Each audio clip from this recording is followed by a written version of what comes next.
Hello there, this is Doc for 6DOFreviews.com. Those of you who've seen our review of Myst on the Quest from a couple of years back will already be aware that I'm a book-carrying member of the Cyan fan club. In that review, I mentioned that the only real problem with Myst is that it was utterly eclipsed by its sequel Riven. Now the unthinkable has happened. Riven has materialized on the Quest and Steam, remade and rethought for VR and modern systems. I'm almost impossibly excited about it, and I shall do my very best to bring you an objective analysis of whether Riven 2024 is worth your time, money, and emotional investment. We'll do everything we can to avoid spoilers for the plot or puzzles. In my opinion, Riven is one of the most important and successful titles in the history of narrative gaming. It represents the apotheosis of show, don't tell. It traps you alone in a world which is both beautiful and forbidding, in which exploration and understanding are the main highs to be found. There are mysteries to be solved, and each machine, lever and room is an organic part of the world building, context building upon context in a satisfying, thrillingly non-linear and fascinating way. The original game managed to be beautiful and intriguing and completely immersive whilst being presented as a series of static pre-rendered images. It's still a thing of wonder today.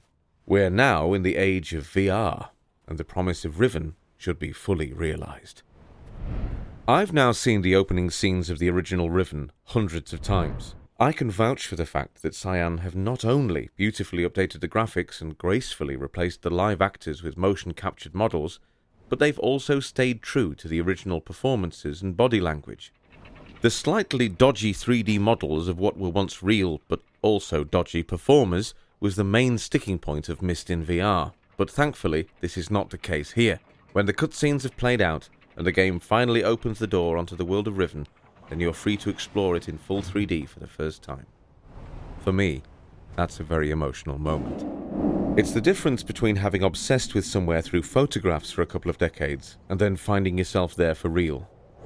I'm going to preempt the rest of my own review here, and state right now that Cyan have utterly, definitively nailed it.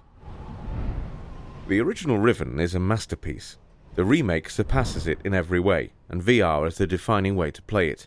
It's so much more than just a nice new way to explore the world. Like Myst before it, it's as if it's been waiting for VR to exist. To virtually stand in beautiful environments that have hitherto only existed as barely animated stills has to be experienced. It's like a dream realized. More than that, it actually makes the puzzle solving so much more rewarding and substantial. A very early puzzle involves working out the rotation of a pentagonal room to make progress. To be able to stand in the room and rotate physically into space makes the logic of the problem a lot easier to pass. Peering through lenses and gaps for clues is a physical act in VR rather than a button press, and the islands of Riven have been subtly retooled to take advantage of the new possibilities of vantage points and perspectives not available before. The physicality of VR, actions like pulling levers and turning door handles or pressing buttons or opening doors, all feel completely fantastic. Reading a book is a matter of physically holding the book and flipping through the pages. This simple act is pretty important to the lore and setting, and it's championed here. The ability to use both hands on a machine or gadget while looking round, a natural act in real life which is impossible in flat gaming, is both a joy and a necessity in the VR version of Riven. All of this is what one might cautiously and hopefully expect from a developer with a duty of care to its own cherished back catalogue. What truly impresses, though, is the fact that Cyan seems to have been pretty fearless about daring to improve on the original title. The designers have introduced new approaches to puzzles and new mechanics, altered the topography of islands here and there, and made subtle narrative tweaks and touches that enhance the classic version tremendously. All of the changes are improvements, and some even seem to have been made not just to bolster the gameplay, but to make the narrative sing that little bit more. To new players, everything will seem well wrought and satisfying. To returning players like me, there are 100 little improvements and changes that delight, intrigue, and occasionally astonish. Cyan has served their fanbase well, and provided a wealth of riches for those taking their first steps in this grave new world. Riven is beautiful. The concern with any modern 3D remake was always going to be whether it could manage to convey the same level of beauty as the original. For a 26-year-old game, Riven still stands up as quite astonishingly good looking.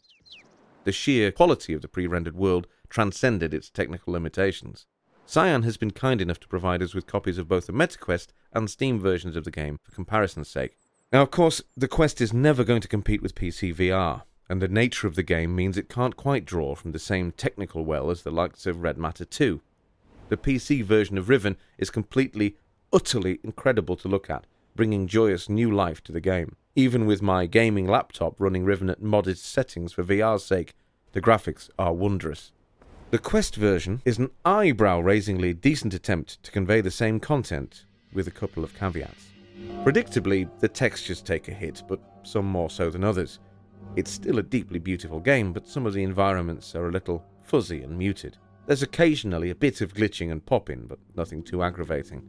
In some areas, the foveated rendering, the pixelation around the areas towards the edge of the Quest lenses, is noticeable and a little distracting. But it's the water that's actually problematic, noticeably devoid of splashing effects at best, and in one area in particular, it's flat and actually seems to make the geometry around it glitch out. The rest of the game is so lovely to look at that the occasional blips like this really stand out. Overall though, while the Quest version is never going to reach photorealism, it's a beautiful thing. The sound design is peerless, from the atmospheric ambience of the different locations to the creaking of boards and old metal, and the layered wheezing, groaning and clanking of ancient machinery. That most of it remains unchanged from the original game is vindication of the effort and care lavished on every detail over a quarter of a century ago. Sound plays a possibly more significant role in the success of Riven than the visuals do, and this is something that comes home to roost with a victorious shriek in VR. Put some headphones on and you can lose yourself entirely in this alien, yet relatable and familiar world. Special mention must go to the music, a score that manages to be creepy, mysterious and soothing all at once. The use of music is sparing and subtle, but essential to the fabric of the game, underpinning everything with an unsettling, nagging sense of dread and wonder. There are a few flaws worth pointing out in the current Quest version of the game. The aforementioned glitches and pop-ins are a little concerning, taking some of the shine from the polish of the game. Whilst the use of VR is wonderful, and the additions to the game are completely welcome, the new inventory satchel could have been more organically realised. Many VR games have an over-the-shoulder motion to retrieve backpacks, which would be preferable to the button press here. It's a curious omission, and it feels dated. Loading times can be distracting, and are the main thing that breaks immersion. There's a lengthy loading process the first time the game is fired up, and this can be easily forgiven and forgotten, as it never occurs again. However, the long pause to take a screenshot in-game and bring up the menu can be a bit of a drag. This might sound spoilt coming from a chap who played through the original game multiple times and had to endure physically changing CD-ROMs between every island, but the short loading screens on travel are unwelcome and jarring in VR. At least there's a pleasant animation to watch while it does its thing. My final gripe is that there's no way of annotating the screenshots you take. A virtual pen to scribble on the screenshots and keep notes would have been a most welcome addition. Riven on the MetaQuest is by far the best puzzle and exploration game on the platform. It can easily join Resident Evil 4 on the winner's podium for beloved older classics, given a new lease of life in VR. The care that's been lavished upon Riven is considerable, and it presents thoughtful armchair adventurers with a nourishing and immersive experience that will live in the heart and mind long after leaving the headset. It's been my favourite virtual world for a quarter of a century. VR is the best and greatest way to experience it. Overall, 9. Peerless. If you've enjoyed this review and are hungry for more Quest-related news, reviews and articles, then please like and subscribe.